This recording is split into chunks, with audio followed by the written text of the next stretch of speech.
I have fingers pointing at me, which means we may be live.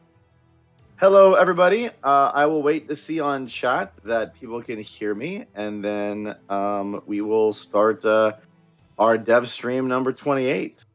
So I'm getting thumbs up from producer Alex that he can hear me. Can someone post in chat that they hear my voice, and we will get started? Don't just tease us. Yeah, don't make me wait. Don't make me wait. Someone. It was funny. They were just talking, and now they're just chatting back and forth. They won't even. I think Georgie, we're okay. Yeah, there you go. They say they can hear us. I There was we going to say. I go. think we're joining them. I think we're like they're the conversation, and we're just kind of hanging out. Oh yeah. Everybody, welcome to the Knights of Honor 2 Sovereign Dev Stream number 28. I know we've been away for a little while. We've been really busy. A lot of stuff going on, but we finally come back and. I have my wonderful guest Georgie with me today. Georgie, how you doing? Hello. Doing great. Happy to be here to finally talk about battle view or tactical battles, so however you want to call them. It's been a long time, Yep. so yeah. Yeah, I'm actually kind of laughing that Alex is not able to join us this week. He's on a much deserved short vacation. So we're carrying the torch, just the two of us. Yep. But this is a big stream. People have been clamoring about this for a long time. They've wanted Battle View. I've seen it over and over again. I think aside from the release date, which is the most common question, this is the second most asked for event. So now we're finally showing off some Battle View. We have, and I saw earlier in chat, a few people were commenting about hoping they were going to show gameplay. We always show gameplay. That's kind of cute. There's always some gameplay, but today we're actually going to show Battle View footage in the background as we talk about it. So that's pretty exciting. And yeah, Georgie, what is the condition of your beard? Kings of Honor asks. Oh, thank you for asking. It's well moisturized. I use beard oil. Everything is fine. Trying not to touch it too much because it's not good for the beard. So yeah. Yeah, yeah. Look, it took us 2 minutes for someone to ask when they can play the game. That was pretty fast. Hickey Hacker, we're getting close. We're not there yet. We're getting close. Yeah, is there medieval beard oil? That's a good question. Depot Park's asking. I don't know if did the medieval time people use beard oil? I don't even Probably think they. I don't know. just lard and beer. I don't know. Lard and beer. Yeah. Yeah, maybe. That's a good research point if someone can figure out how the ancient peoples managed. You know, it's weird. I keep on getting those ads for. I don't even have much of a beard. It's more of like scruffy beard, but I keep on getting the Beard Club for Men ads here in the U.S. All the time. Do you guys get those out in Europe? I don't think I've noticed something like that. No.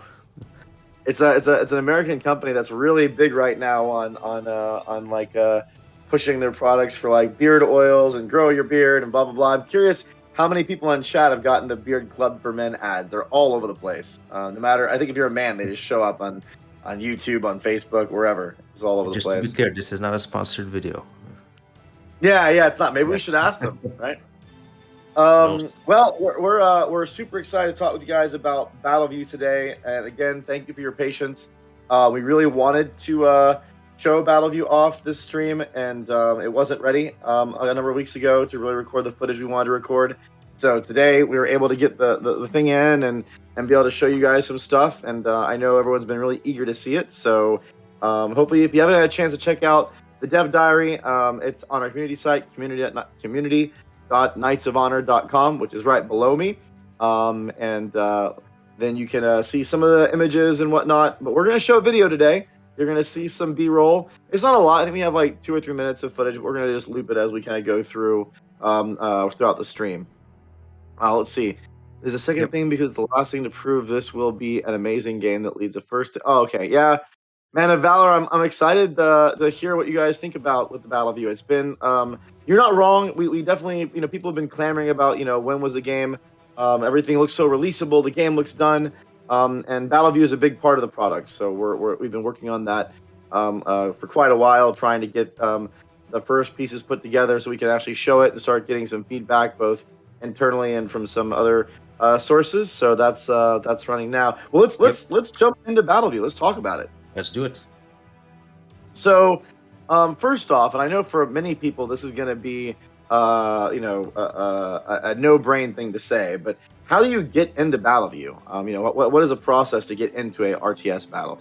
But actually, before we even get that far, what is Battleview? Like when we say Battleview, what in the world are we even talking about? Yeah, so battle view is basically a way for you to enter the battle instead of playing it in simulated form and worldview. So when you have your marshal or your other knights that have a military skill and they have armies, and you enter a clash with another character from a different kingdom, that's when you can go into battle and decide to lead it yourself. So battle view means that you kind of enter the battlefield in 3D view. You uh, control each one of your squads individually. You tell them who to attack, where to go, and stuff like that.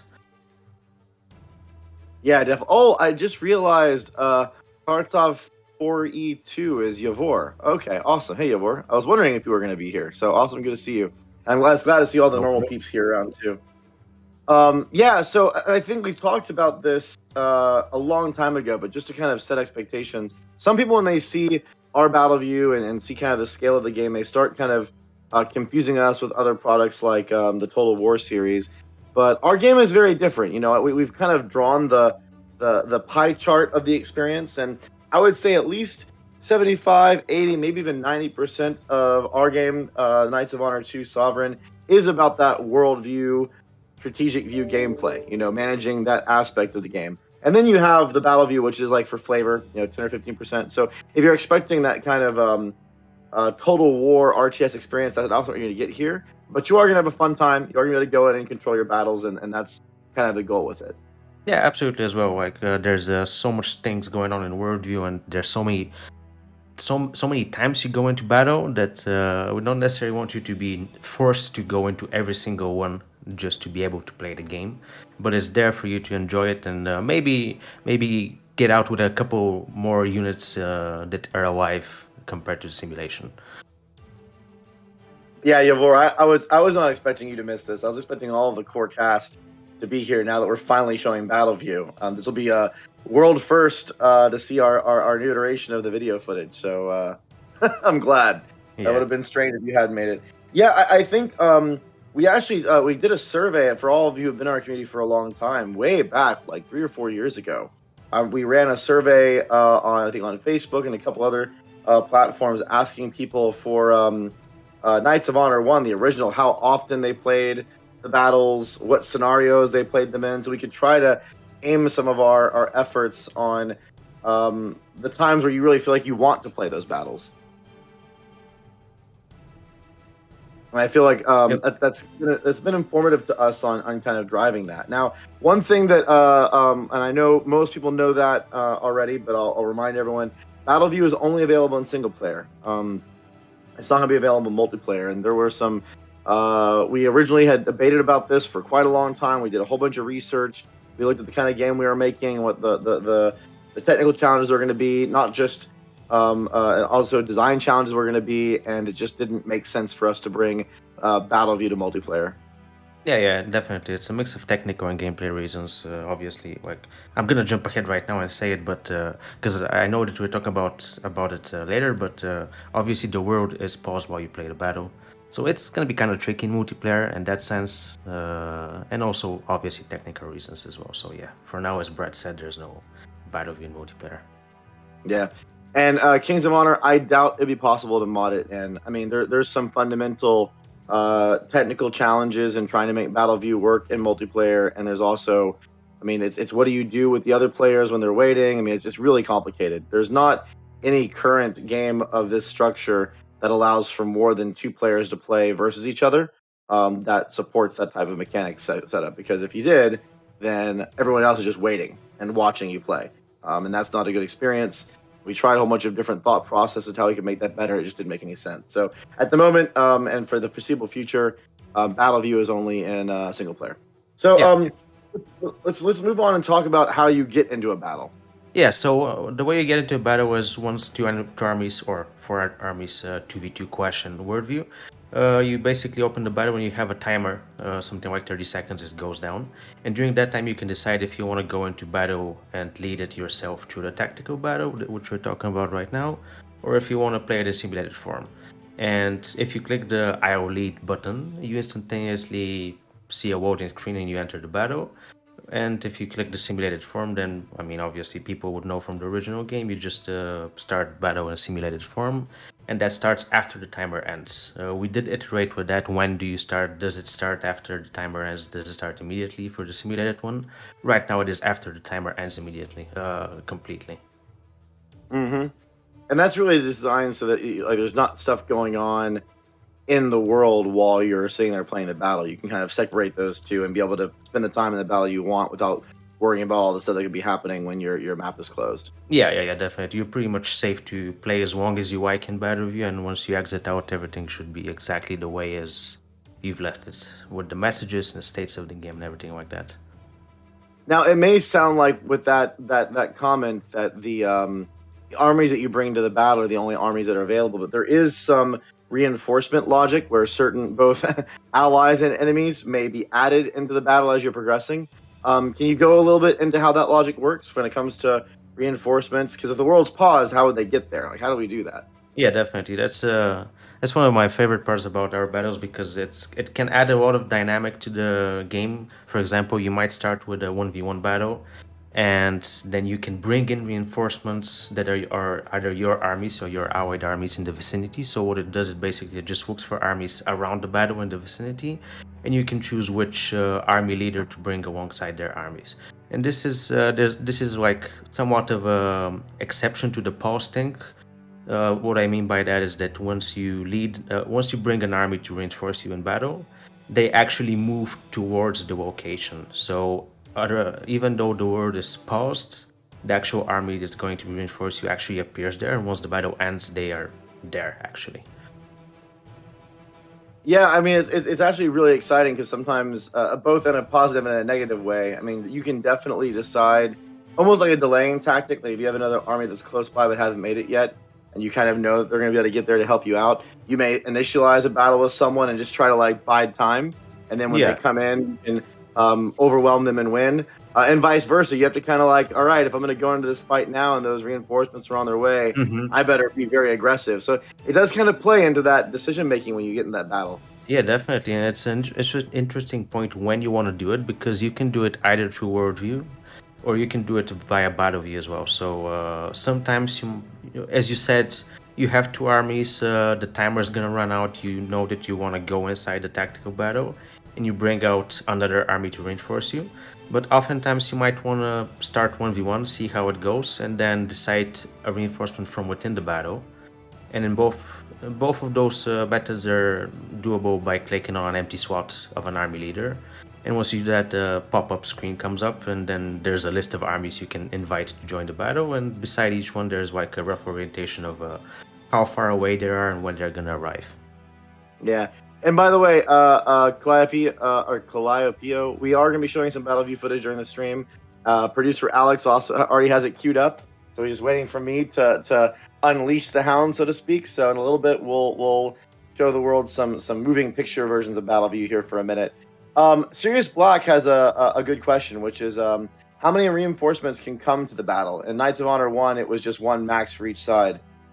It is right now the same. Obviously, we'll have one leader on your side, or well, to be honest, technically it's two, because you can end up going into a battle that has only Wako defenders, which we're gonna talk about later. So technically, you Oh, can right, have right, two right. free slots. Started. Yeah.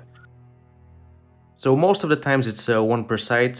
Other apart from the fact that sometimes you only have Wako defenders, and then if you're on the Wako defender side, you can call in two marshals to fight for you.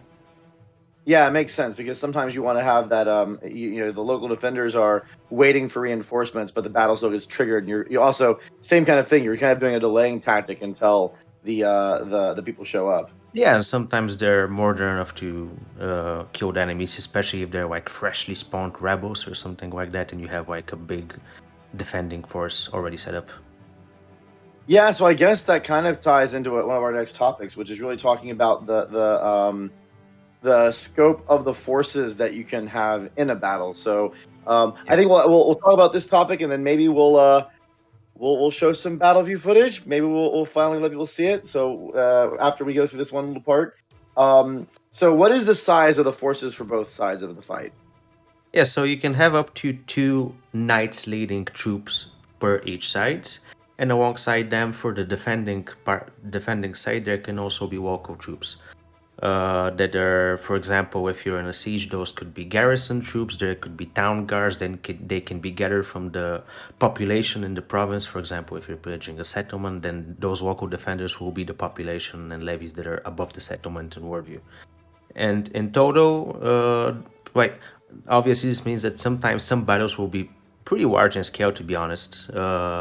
And the actual numbers, I guess I can also say that right now, it's 8 per army. So regular sizes of armies, which you would see in worldview, and then defenders can be up to 10. Because you have a garrison of 5 troops in the town, and then you can also have up to 5 additional local defenders.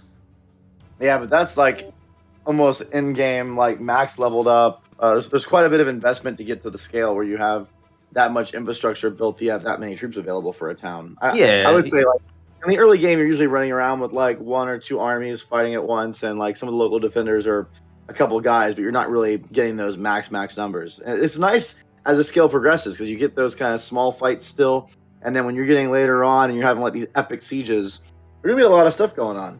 oh yeah, definitely. And also how big the squads are in the defending side also depend on stuff like how much siege defense you have left in the town. So in the beginning, or the level, the development of the town. So for in the beginning, they might be a bit smaller, less elite. As the game progresses, they might be a more elite. The guards also level up. Yeah. They have 3 tiers of guards. So in the end game, you're gonna see some pretty fierce town guards defending you with their big spears.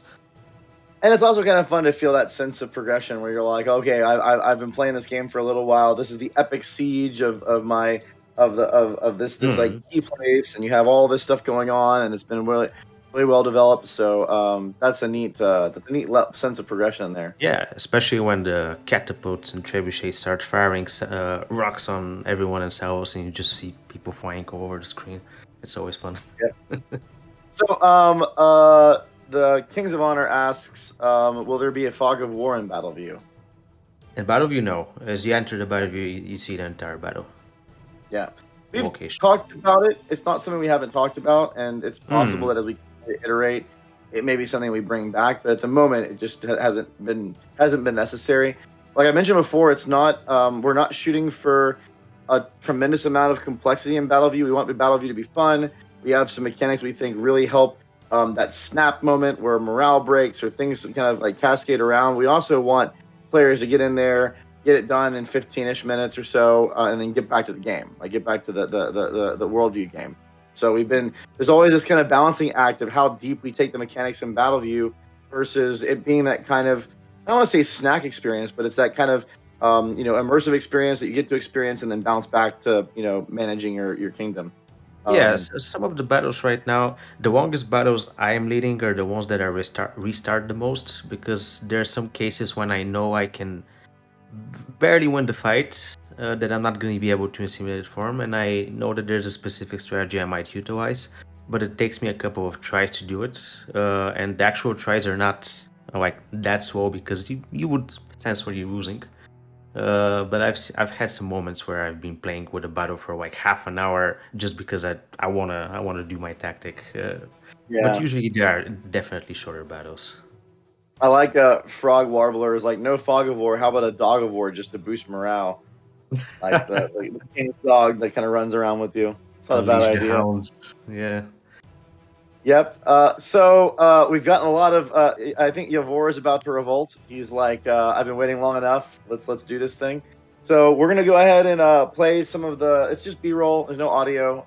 It's just gonna be some random footage that we've captured from Battleview. This very much is in progress.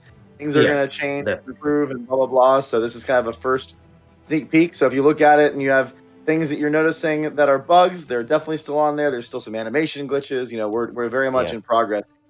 If you But notice something, please tell us because we're fixing all the time. Is I'm sure they will. really. But we wanted to give you guys an early look at how it's going. So we'll go ahead and play the Battleview B-roll, and we'll cycle it. We'll play it as we're talking, so you'll get a chance to look at it. So don't think Yep. it's just one and done. So once Alex gives me the thumbs up that it's playing, we'll keep on going. It looks like it's going. I'm gonna watch chat for a little bit and just see what they think about the battle view first impressions.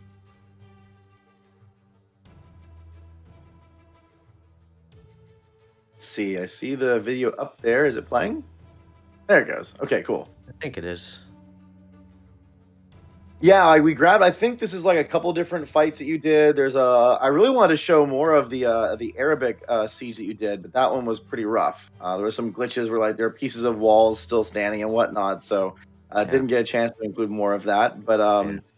uh, Actually, you'll those see. recording sessions were really fruitful. Those recording sessions because we fixed so many things during them. To be honest, yeah, it's been good. Yeah, and you'll see a couple different things. The way that we have done the feedback for your troops and whatnot. There's kind of two critical pieces of information that you need.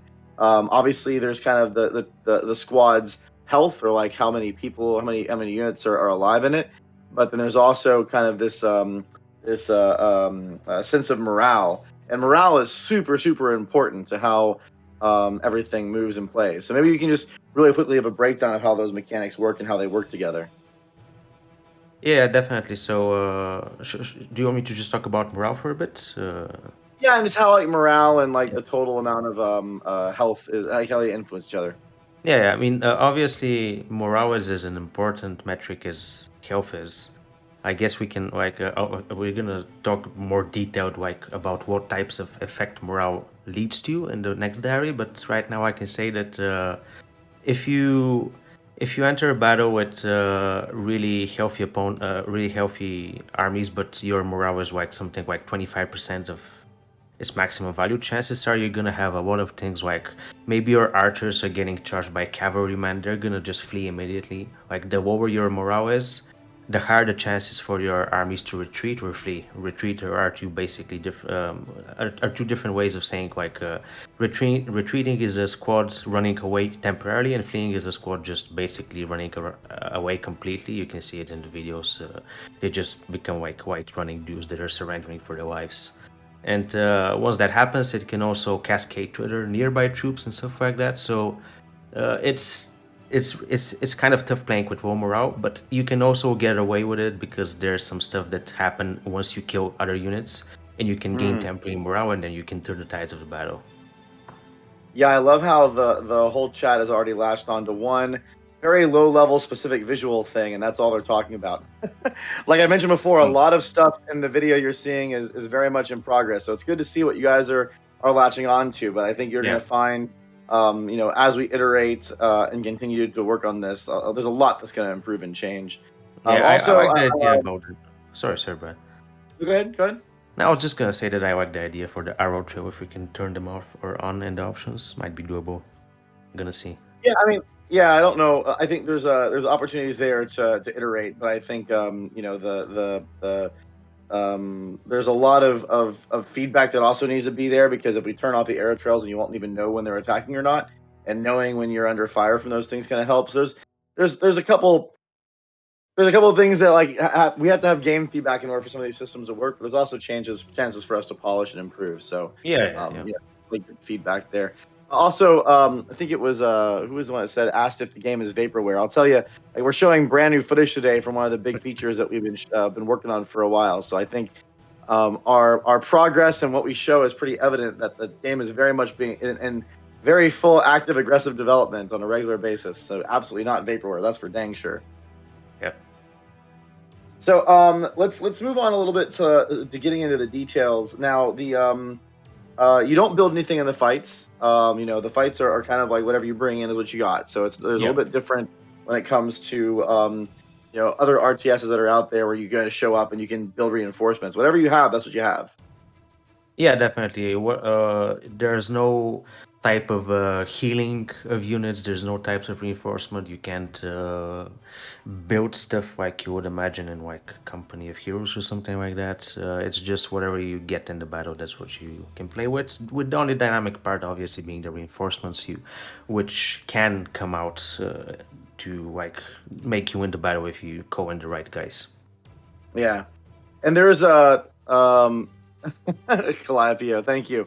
Um, Yeah, this and I mean morale. I wouldn't say it's overshadowing. It's just part of something that's really important to fighting, right? Like, and that's you have situations in history where Yeah. a much larger force gets destroyed by a smaller force because of things like morale breaking, and there are even like morale weaponry that was used in certain parts in history. So I think the vision here was to capitalize that. We didn't want it just to be a simple health pool thing. We wanted to have different dynamics there, and honestly, it's also very critical for us because it plays from the worldview gameplay. So, like, if you retreat from a fight, you lose morale, and that kind of comes back when it comes to how you initiate. There are other morale components like traveling in a foreign land too long, and there's options for certain royal court members. Like, there's certain skills that improve your morale or increase your total morale. A lot of this comes down to like if you have high morale marshal that knows how to rally his troops and has all that bonuses, you should feel that power when you go into the battle. It's not just about how many units you have. Yeah, definitely. It's been, to be honest, balancing between how big of an aspect morale is in relation to health has been one of the biggest balancing acts in the battles, in the tactical battles, I mean, because if it's easy to balance it in worldview, it's a lot more difficult for tactical battles. I mean, it's a totally different beast, and sometimes, like, we've had moments when morale was too much of a decider. Other times when it was not really doing anything. I Yeah. think right now we are in a good moment where we have like a good middle field, but I guess that's gonna be determined by as many players are playing and they start feeling that. Yeah, it's been. I mean, there's been a number of back and forths on that front for sure. I remember even like a build back a number of months ago that I played where I had retreated from a siege because I didn't want to siege anymore. My morale hit got done, and then I Yeah, got knocked to the ground by an army of peasants, even though I was in a pretty well trained army because I had lost so much morale. I remember sending some notes off, being like, "Man, that hurts a little bit too much, right? Like maybe morale should be that bad." So there's been a lot of back and forth balancing, and I'm sure there'll be yeah, even more when we. This is not a game that we're playing to just release and stop supporting. So we'll definitely. also be getting your guys' feedback as you start playing it there. Yeah. Now, there are multiple types of battles. There's kind of three main types of battles. I'm going to kind of to mention all three of them, and then we'll talk about the scenarios and how they work. So we have field battles, we have assaults or sieges, and then we have break siege. Those are kind of the three main categories or ways that you can get into fights. So let's start with field battles. Let's talk a little bit about what a field battle is and how you get into one of those. Yeah, so basically, field battles are the most straightforward way of fighting anyone on the field. Like, you just meet someone on the global map and worldview, you meet them, you go into battle view. There, as people have noticed in the screenshots and the videos, there's not much going on apart from the two armies fighting each other, but there are also camps for each army. So, this is one of the important bits for the battle that those basically act like capture points that you can capture. Mhm. So apart from killing the opponent, you should also take care about those in the field battles. But apart from that, that's basically what they are. And also some field battles might include, as we've said earlier, some local defenders. So for example, if you are pillaging a settlement, that is a field battle in itself. But if you attack someone that has some population in that settlement, then they act as local defenders. So you need to deal with them as well. Yeah, and I think that's a big clarification point because I think the sieges and the break sieges, those are all about the main province. But if you're raising a village or a mine or whatever, that's gonna and you start that fight. That's all going to be field battle with field battle mechanics. Yeah, yeah. Um, Now there's multiple ways, and I think this is true for all the battles, but there's multiple ways for victory in each of those. So maybe you can just go through, like, say we're playing a field battle. How do you win or lose those field battles? Yeah, so one of the most straightforward ways is what people were used to from the previous game, and that's killing the enemy marshal Yeah. or getting your own marshal killed. And if you have two armies fighting on each side, then both of the marshals need to die. So only one dying would not be enough to generate a victory or defeat. So that's one way. Another way is through those capture points we talked about, which in field battles are actually the camps of the armies. And in every battle, an army has camps. The attacker always has camps on the field. and we're gonna explain about the defenses of the siege later on when we talk about defenses, when we talk about sieges. But capturing points is another way to do it, and it takes a while. You gotta bring an army there. An opponent army should not be there, and once you capture all opponents' capture points, you win the game. And there's also a third way, which is morale based, which is if you manage to reduce the enemy's morale drastically, they just retreat from the battlefield and you automatically win. You're laughing Sorry. about something in chat. Yeah, because I mean, everyone likes their little jokes. Clive Pio had a funny one. He or she, I think it's a he, said the release date is like the archers releasing their arrows. It's a bit slow, but it's coming. Dang And it! you can see it with the trail, yeah. Yeah, you see it, but you're not really sure. Oh, okay, that's fair play. Fair play. We'll take our lump. Yeah, we're Good one, trying to good make a one, good game, but we'll take it. good one. Um, yeah, so I feel like all of those have different risk rewards. The one that I always find the most tricky to balance, this is in Knights of Honor as well, the original game, is that kind of what you do with your martial squad, because it's a powerful squad, especially early game, and it can do a lot Yeah, of damage. But at the same time, putting it out there is a risk. yeah, definitely. It's one of the key points in when the guys that have been working on that battles have been working on AI, like AI in relation to the location of your marshal and the enemy marshal has been a really important part because obviously you don't want them to suicide somewhere, but you also Yep. don't want them to be like their version. So it's currently like you don't really see the AI going only for your marshal. Like they care about other stuff. They care about the capture points. They care about how much of your squads are where. It's not only about the marshal, definitely. Yeah. Yeah. Now, the assault, and when we talk about this capture points and everything, let's transition a little bit to talk about kind of how assaults and break siege work. We'll start with assault, but they're not the same, but they're similar. They're related to each other. They are And these all, similar, yeah. yeah, they all take place when a province is being sieged, which is there's a main center point to a province, and if it's being sieged, and just as a reminder, there are some steps to how that works. When you first send an army over to a province and you start the siege, and there's a previous dev diary and DevStream where we talked about how the details of that works, but I'll do a quick reminder course. There's kind of a period of time before you're allowed to begin the assault. We'll start with assaults first, and a Yep. lot of that has to do kind of wearing down the defenses, which is kind of like there's a value there that needs to be eroded, and if the defenses are strong, it takes a lot longer to start the assault. That can be improved with certain province structures, or if the province is relatively unupgraded or undefended, that can happen a little bit faster. There also is a sense of starving out the province when it comes to how much food is in there, and as well, if the food drops between a certain level, that can be able to trigger an assault. But the lower those values go, the easier the assault may be, the lower the morale of the troops may be that are defending. So there's a lot of different factors involved in when you decide to trigger that assault. I think it's worth kind of discussing that some, because I saw some of the questions coming up in the community site about the assault timing and how you decide when you just trigger that fight. Yeah, yeah, it's a big part of the battle gameplay in general in the game.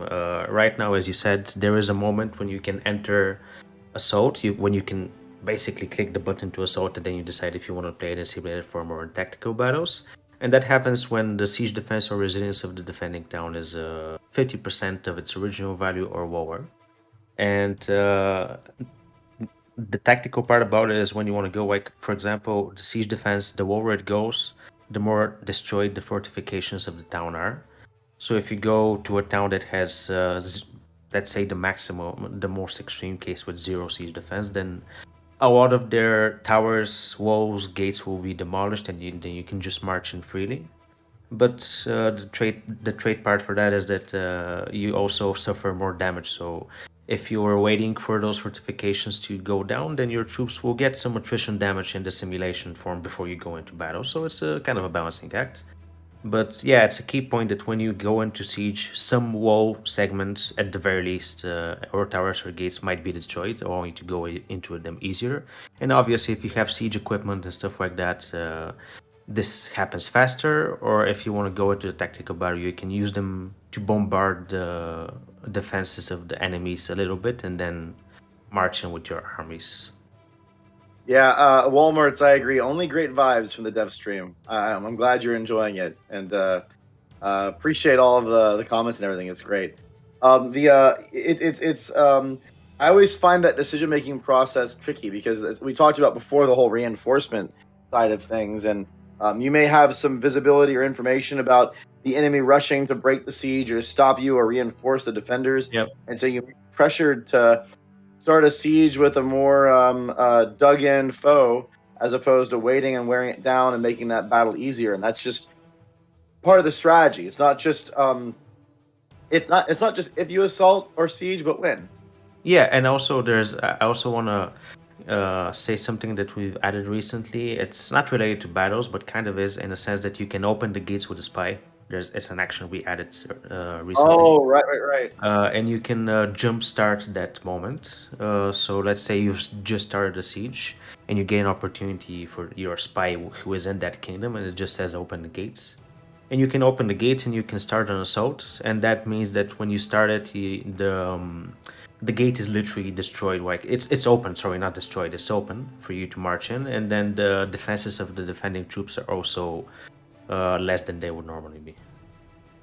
Yeah, and that's a really important thing to talk about. And I know that there's it's something we've mentioned so many times throughout the different streams, but it's good to clarify that a lot of these systems work intertwined like that, right? Like you have these spy actions that happen on the world map, but they can also influence the battle view experience or what's going on there, and Hmm. that's where having certain royal court members with certain skills doing certain things, they can all there's a lot of emergent opportunity there that comes out as you kind of manage your kingdom and do different things. And I think Yep. that's where there is a learning curve to figure out which kind of ways that you do those actions. But once you start figuring them out, it's like, oh wow, there's a lot of elements to play with when it comes to I want to take this province. What collection of things am I going to try to do that? Especially if it's a really well defended one, or if there's a lot of armies around, and you can kind of Yep. play that game. Yep. Definitely. Now, let's go into. I mean, when you're watching the footage, let's talk about a little more on details of the assault side of things. So we have like your castle walls, and you can build, or you can bring in their siege equipment like trebuchets or ladders. And you're really, but the goal of assault is what? How do you win the assault? Is it the same as field battles? So the goal, when you click assault, you kind of say that you are the one that is the aggressor of the fight, and you're going towards the defenders who are most of the times, at least some of them will be inside the walls. So basically, I guess we can explain right now. There's a sort of an initiative system, which I noticed some people were asking about in the questions for the dev from the dev stream and in chat. Once you click assault, you have the initiative to attack, and that's a brief moment in time in which you have that moment. Well, it's not brief; it's like a couple of minutes. Like I'm not sure quite right now, but maybe it's something like 10 minutes. And you can see it in some screenshots and videos on the top of the screen in the top bar. But during that time, you have the initiative to attack and basically kill the opponents, and they will wait for you behind their walls as much as they can. Obviously, they're not gonna go into your volleys with the trebuchets. If you're attacking, they're gonna dodge, and they might come out in some times. But most of the time, you are the one that's expected to attack. And obviously, you have your siege equipment like the trebuchets and the catapults. You can also climb walls with your infantryman, well, not horseman, obviously. And yeah, that's basically the gist of the assault. You are the aggressor, you mount the assault, you scale the walls, you try to break down the gates with battering rams, take down the walls with trebuchets and catapults, and you just want to achieve the victory types that we've already discussed. So you might capture their towers. This is an interesting point of the siege because if you capture a tower of the enemy, you can have it shoot for you. So it actually ends up being in your favor and it attacks the opponents. And that's a big part because sometimes you might scale the walls with some infantry and you might want to capture a tower and then suddenly you have the whole defenses turned against them, which is quite fun. Yeah. And if you're, how do you win as an assault? Like, what if you're trying to do the assault? Obviously, if you're defending, it's like you need to push them back long enough until they lose that and they have to kind of pull back. But what's your victory state? Is in all types of battles, it's either capture their points, so they are positioned within the town this time around. So they're you gotta navigate through the houses and whatnot. That's one way to do it. The other one is obviously the martial and the morale loss. So yeah. Okay. Yeah, well, so what happens if there's no marshal? You're just fighting city defenders. The only way you can win is just to capture the Yeah, province. or kill everyone. Yeah, yeah. Okay, cool. So let's flip the script and talk about Break Siege. So Break Siege is also taking place during a siege, and there's going to be an army on the outside, an army on the inside. But this is something where the defenders initialize the battle. Yeah, definitely. It takes place on the same map. The difference is that if you decide to break siege, you're the initiator from within. So your army is the one that's spawned in a way that it must attack outside of the town. You're not expected to be waiting inside when you break siege, and initiative also once again plays a role in that. When you break siege, you are the one that has the initiative, and if it ends, the siege continues in simulated form. The battle ends. But the attackers, in that sense, when you break siege, they won't rush towards the wall, but you're the one that's going out for them. Right, you're trying to push them off the Yeah, province and make them retreat. Right. yeah. But it's the same app. So if the battle does end up going back towards the town, which it can happen, it's the same game basically. But the beginning part and where you position yourself, it's that's the difference. Yeah, a common trigger for Break Siege is if an enemy is sieging one of your provinces and you bring an army there to try to push them off. When you bring that army to show up, that's when Break Siege can trigger. Yeah, yeah. Sometimes you might not want to click break siege because you might want to use your towers and walls as much as possible for defense. Obviously, that's not going to be an easy thing to do if you break siege. So sometimes you might want to wait for the assault to happen. It might be a viable strategy, or you might want the enemy to break the siege for you so you can accept them outside of the town's walls. In different Yeah, scenarios, different types of battle estimations, depending if you're winning or losing, different strategies work. yeah. A lot of it's kind of based on what you're trying to do, right? Like if you come in with two armies and they're sieging with one, you may want to show up and just break siege right away to overwhelm them and beat them. Yeah, If it's a I tough do. fight and they have a full army there, you may want to actually have your armies just wait until the fight actually starts and think Yeah, about it yeah, that way. yeah. That decision matrix definitely it kind of translates to that worldview play again, where you're, and that's where I think there's kind of it's there's like the RTS battles when it comes to battle view, but the worldview still happens in real time. Like you're moving armies around, you're positioning them, and I always kind of feel like worldview in a way is like this meta RTS kind of like you're Yeah, not yeah. controlling units, you're controlling armies and their position and the actions they're doing make a difference, and It it feels does that kind of way. Yeah. yeah. Especially later on in the game when many kingdoms go into big battles and many sides are fighting on different many kingdoms are fighting on different sides of the war. You have alliances and you suddenly have a province that's like full of like 6, 7 armies of different kingdoms, and you're like, wait a minute, let's pause and see what happens right now.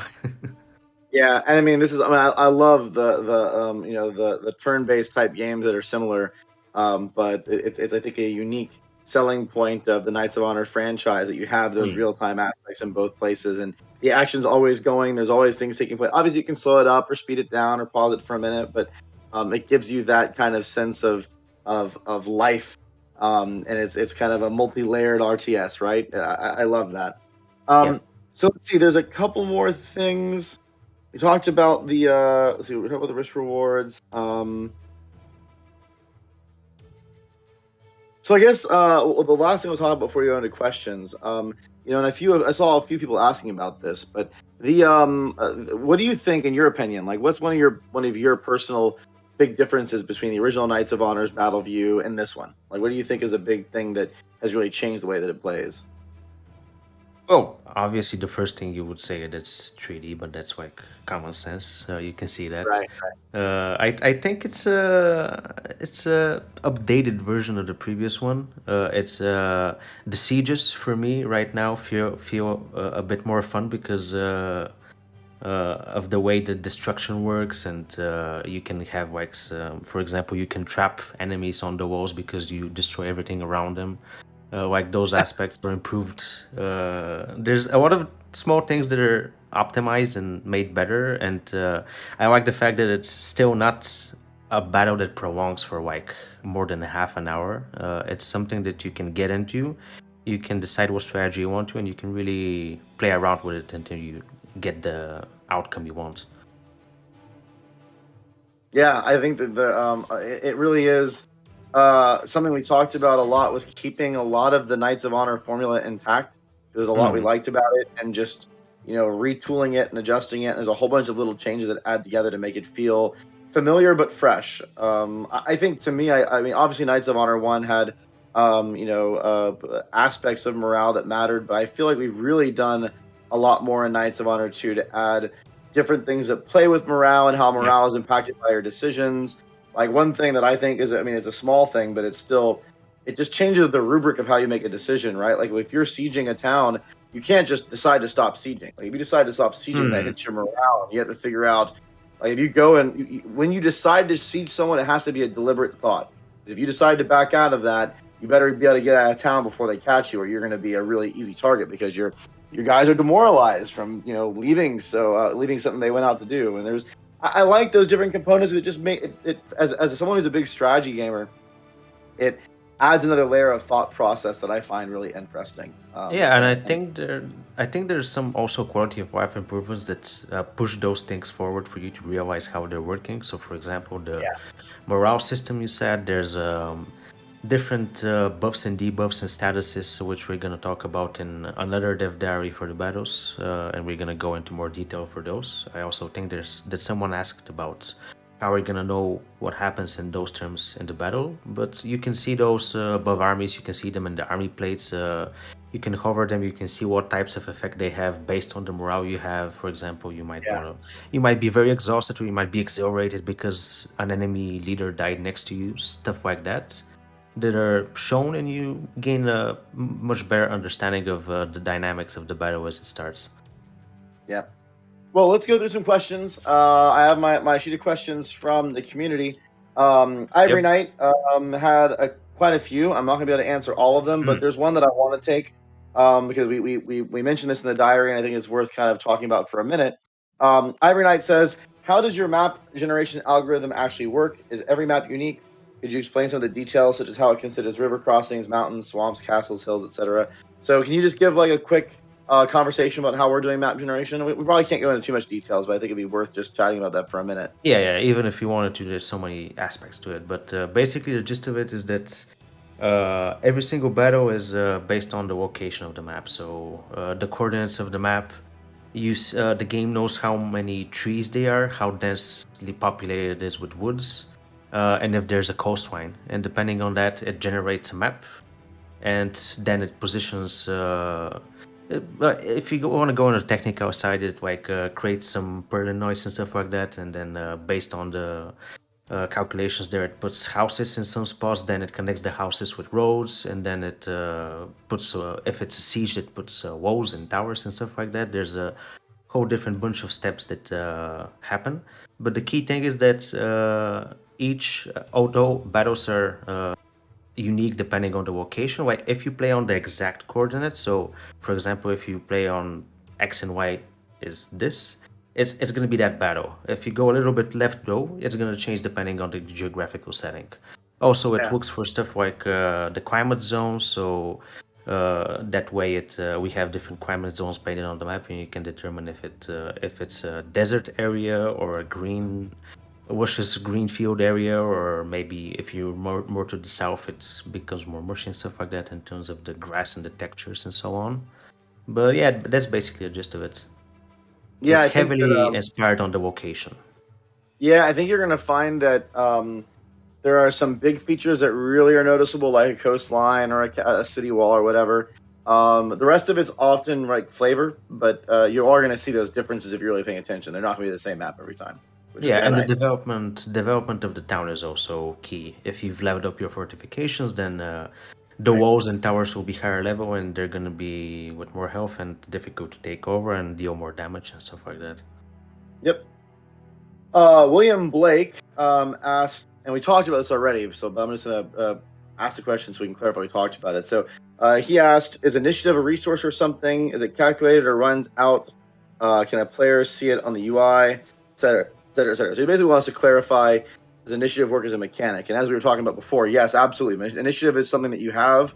It lasts for a certain period of time, and then it goes away. There's some UI indicators for it, and it really does play a big role in how assaults and break sieges can resolve themselves for the person that's on the other side of it, right? Like if you're being assaulted against, you want to wait out that initiative, and that's one of the ways that you can kind of get them to go back off. And same with break siege. If they're trying to break out, you want to wait out that initiative so that you can continue your siege or your siege prep before you decide to assault yourself. So Yep. it's an actual mechanic. It's not just a word description. Yeah, and currently you can see it on the top bar. It's like a bar. It's basically a timer represented as a bar, and it is the one key point about it is that once some action happens on the battle, so let's say you're capturing a point, or two of your squads are fighting, or someone's taking even damage from towers hitting them with arrows, then the initiative timer is paused. So the battle can it's not necessarily saying that the battle always has a strict time limit, but it only starts ticking down once the battle is idle. And our definition for idle is that no battles are happening around the map. Yeah.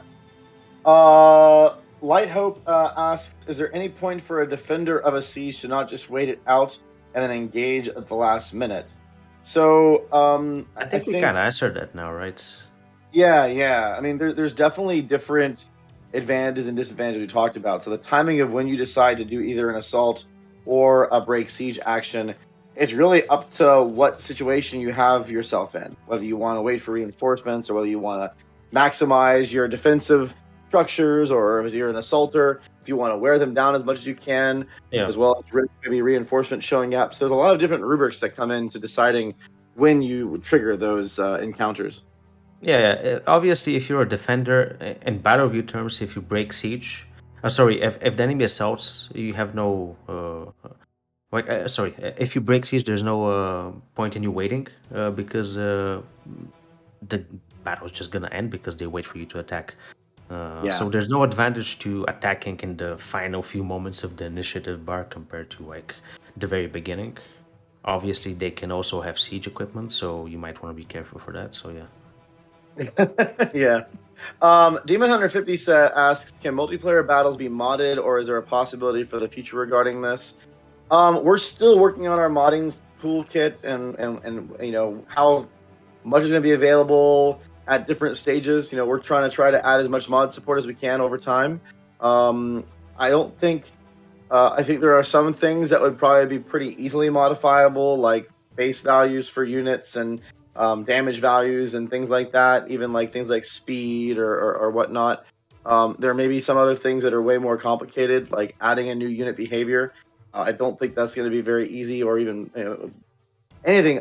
I've always been impressed. It's like the guys who did the Just Cause mod, where someone said you can't add multiplayer Just Cause, and then someone's like, watch me hold my beer, and all of a sudden he creates this crazy, somewhat broken but still massive group of. So I never doubt modders and what they can pull off, but And there are they some did things that'll, it. They did it just because. yeah, Just Cause they wanted to Yeah. prove they could do it. Ah. Thank you. See, Georgie got the jokes.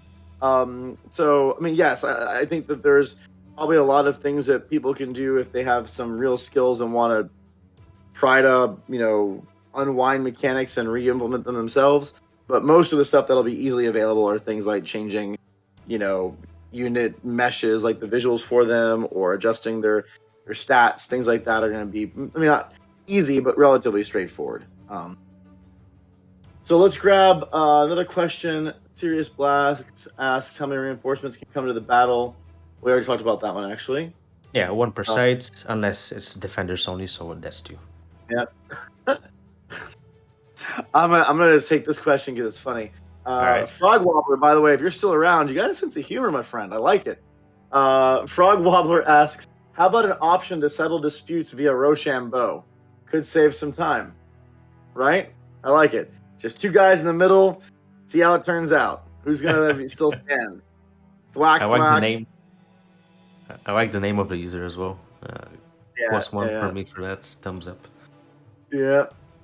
Uh, Kings of Honor asked about time limit on battles. We kind of talked about that. I don't know if you want to go into a little, add another layer of specificity on time limits for all battles, including field battles.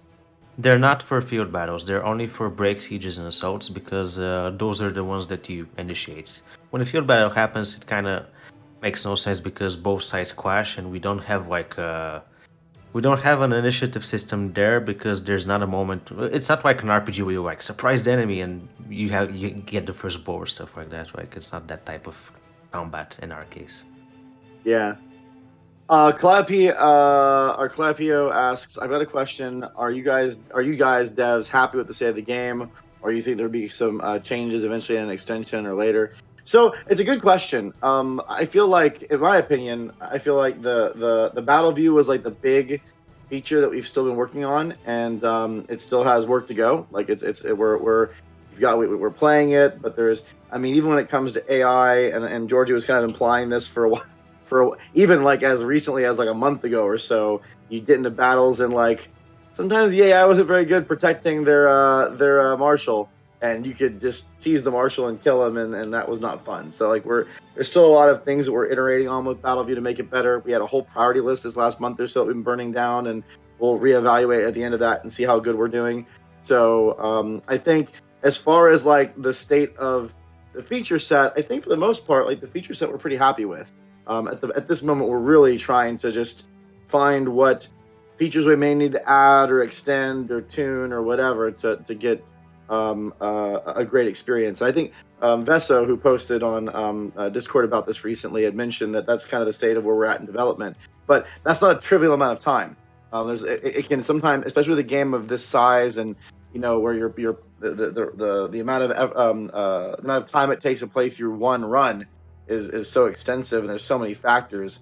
Um, it takes a while to the point where we're like, okay, we feel like we've kind of got this, and now we're ready to maybe either talk about doing a beta or whether we decide to do early access or not. We haven't decided, but things like that. So um, that's my perspective on where it's at. I don't know if you want to try to answer that yourself, Georgie. Yeah. I think it's always difficult to judge that when you're the person that's like developing this so long and like every single day you're going into it, and sometimes you're not even you don't even have time to play the game that much because you have the mechanics you want to like flesh out, you want to balance out, you play it just to test them out but not like properly play it for like hours on end. And once you do, well, like a good sign for me is that a lot of the times when I start to like get a fresh campaign going on and go into some battles, I'm always excited and don't want to stop playing, which is for me good because like obviously I'm a fan of those type of games. And I think it's also refreshing to see that like some things for us we might think, this is not as we wanted to, it's not working great, we can do so much better. But once we show it to other people, or even like you guys in the chat see it and you're excited, and it's like, it's pretty nice, maybe we shouldn't be worried that much. So yeah, it's tough when you're making it all the time, but I think for me, I'm pretty happy with what we got right now. Yeah. Well, I think that's we're close to done. We have 2 minutes left. So if anyone wants to jump in a last minute question, when is the game coming? Will it be early access or beta phases? Um, there may be an exciting announcement about one of those topics soon. I'm not going to say what it is, and I'm not going to say when it's going to be, but there is something coming Uh, around just across the horizon. Brad is just Um, teasing us. yeah, yeah. So there is going to be something coming up very soon, like in the next week ish, maybe, around one of those topics. So keep an eye out for our social channels. And as far as like release date, and if we're doing an early access or whatever, we're those are all things that we know how eager you are, and we know how passionate the fan community group is. So we're really trying to get an answer for those questions as soon as we possibly can. And like we've said before, we're doing our best as best as we can, right, to make the best version of this game as we possibly can, and we're giving it Yep. the time it needs. And it's just part of game development. It's an art form, not a science, and it takes time to help a game be its best version of itself. So and even when you give it that time, sometimes it's still tough. But we're doing all we can on that front. I think that's about it. Georgie, Yeah, right I on the think dots. they like it. They seem to like Battleview. Good to hear. I've been working the chat as well, briefly, every now and then. So yeah, very nice. Yeah. Yeah. Well, thank you everyone so much for joining. Again, thank you for your patience and how long it took us to get this stream out and this dev diary out, but hopefully it was worth the wait. We will hopefully target be back in 4 to 6 weeks or so. It's gonna be a little bit complicated because obviously next month is Gamescom, and there's a lot going on with Gamescom, and we're not gonna want to collide with that. So don't be mad and don't be surprised if we either try to get one in before Gamescom or we wait till after it's over. We're gonna have to straddle that line because it comes up in the same time. But we'll keep you updated on Discord and on our social channels. We really appreciate all your excitement. Georgie, thank you for hanging out with me today. Thank you very much, and I just want to give a shout out to everyone who's been working on Battlefield, who's watching from the team. Like, good job, guys. We're doing Yeah. it. Oh yeah, Proud. nice. And haha, Alex, you didn't get a chance to be here with us. Uh-huh. I'm gonna poke at him a little bit because I know he wanted to. Yeah, next But time, you know, hopefully, he should be here next next time. time. Yeah. All right, everyone. Thank you so much. Stay safe. We will talk to you guys later. And thanks again for all your support. Bye.